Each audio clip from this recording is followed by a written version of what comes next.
E-leer teenoor M-leer. Wat is nou eintlik die verskil? Kom ons duik sommer dadelik in.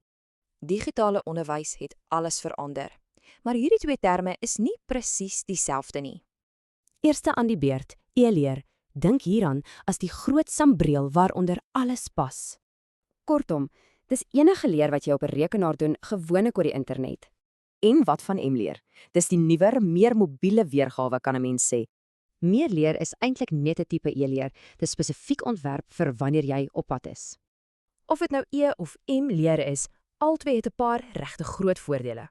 Hierdie voordele gee jou volle beheer oor jou eie leerproses. Dis buigsaam en persoonlik. Maar dis natuurlik nie alles maanskyn en rose nie. Daar's ook 'n paar uitdagings.